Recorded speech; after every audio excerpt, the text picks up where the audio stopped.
Sekelompok geng baru dari Marvel Cinematic Universe yang kali ini lebih ke arah indie, Eternals. Selamat datang di Aska Review Movie bareng saya Aska Goldie.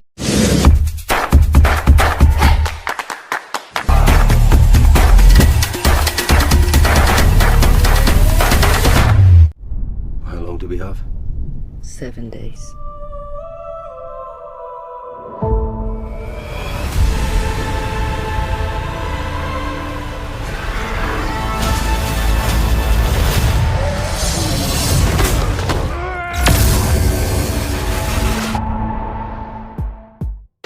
Berdasarkan karakter Marvel Comics, Eternals berkisah tentang sekelompok makhluk ekstraterestrial yang hidup di bumi selama ribuan tahun untuk menjaga manusia dari deviants dan membantu peradaban tanpa terlibat dalam konflik antar manusia yang terjadi.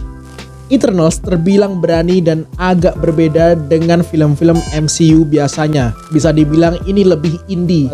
Faktor pendorong paling kuat film Marvel yang terbaru ini menjadi film yang sangat indie karena disutradarai oleh Chloe Zhao. Pemenang 3 Academy Awards termasuk Best Pictures untuk film Nomadland. 10 makhluk Eternals yang sudah hadir di bumi sejak 5.000 tahun sebelum Masehi.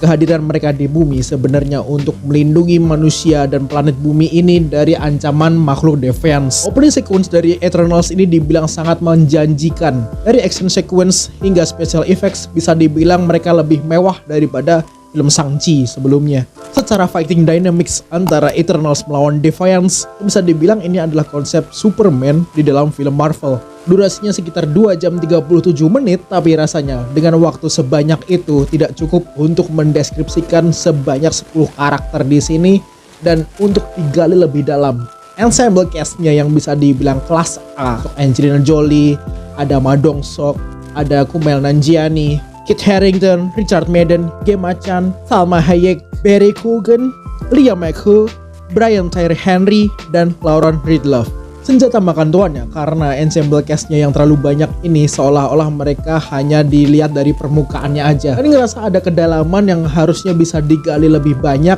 Ibaratnya kayak kolam ikan yang terlalu dangkal tapi ikannya banyak banget. Karena Eternals baru pertama kali diperkenalkan untuk para Marvel fans dan mungkin orang yang belum membaca komiknya. Konfliknya pun berjalan continuity dari Marvel Phase 1 sampai Phase 3 ketika dampaknya blip yang dilakukan oleh Avengers dan Thanos itu ternyata berdampak sangat panjang sekali untuk phase-phase berikutnya, termasuk terjadinya multiverse. Mungkin ada pengaruh dari unsur blip juga. 2 karakter sentris yaitu Cersei dan Ikaris. Bagaimana 2 makhluk Eternals ini memiliki hubungan love relationships yang lumayan kompleks hingga nanti akhirnya mereka berbeda sudut pandang dan akan terpecah dari 10 anggota Eternals ini. Meski yang ditunjukkan adalah Eternals versus Deviants, tapi sesungguhnya film ini menunjukkan pertarungan internal antara keluarga di Eternals itu sendiri. Kita bicara tentang karakter-karakter Eternals yang dikenalkan, ini banyak sekali keberagaman yang disampaikan, yang ditunjukkan. Mulai dari aktris yang deaf, dimainkan juga oleh aktris yang emang real deaf. Lalu ada LGBT gay couple yang secara eksplisit ditampilkan oleh MCU untuk saat ini.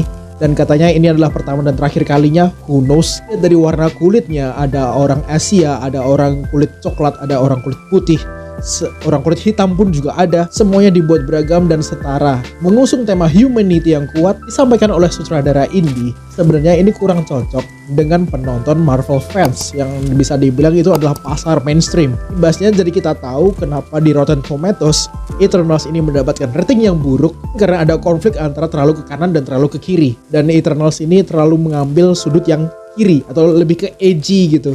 Sebenarnya nggak ada masalah dengan karakternya dan untuk adaptasi dari komiknya pun sebenarnya jauh berbeda juga. Tentu banyak orang akan bilang Eternals ini biasa aja, ngantuk atau boring. Tapi Eternals ini berani untuk mengambil paling sedikit referensi MCU. Kayak beneran diajak untuk mengenal belahan dunia, universe lain dari MCU itu sendiri. Dengan scope yang paling luas dan dengan timeline dengan range yang jauh-jauh banget gitu. Bahkan timelinenya pun disampaikan yang sangat jumpy, dari 5000 sebelum Masehi ke 1945 ke 500 di era Babilonia, Mesopotamia. Ya mungkin itu bisa dibilang membingungkan dan bikin para penonton setia Marvel itu confused atau kayak kebingungan, ini Marvel atau apa, karena rasa taste-nya itu udah bukan Marvel banget sebenarnya. Ya emang narasinya nggak terlalu mulus, itu bener, tapi ya nggak sekacau yang dibilang orang kok. Kalau dibilang nggak se-excited mayoritas MCU lainnya, emang bener. Konsep Cosmic Ambitious ini yang kurang cocok dengan POV-nya Chloe Zhao. Chloe Zhao itu yang dirasa kayak sangat membumi, sangat manusia banget. Kemudian dia suruh bereksplorasi dengan semesta yang sangat luas banget, hingga ada proses penciptaan dan mereka membuat Tuhan versinya Marvel. Itu kayak ada semacam perjalanan spiritual dari para Marvel. Semestanya MCU ini bagaimana tercipta. Ya Eternals ini adalah sedikit gambaran. Terutama important message-nya adalah humanity above everything, dan segala keberagamannya yang disampaikan dan diwakili oleh para Eternals. Selain 10 karakter Eternals, ada 2 tambahan karakter baru lagi, yaitu Black Knight yang udah di-tease oleh Kit Harington. Muncul cinta segitiga antara Ikari, Cersei, dan Whitman. Lalu kemunculan adik dari Thanos, Eros, yang lalu di second credit scene Whitman memegang pedang Excalibur. Lalu ada orangnya berpercakapan yang kemungkinan itu adalah Blade. Diyakini itu adalah suara dari Mahershala Ali. Eternals masih punya banyak PR ke depannya untuk menjadikan film yang lebih mudah dipahami dan lebih membumi. Semoga karakternya bisa digali lebih dalam lagi.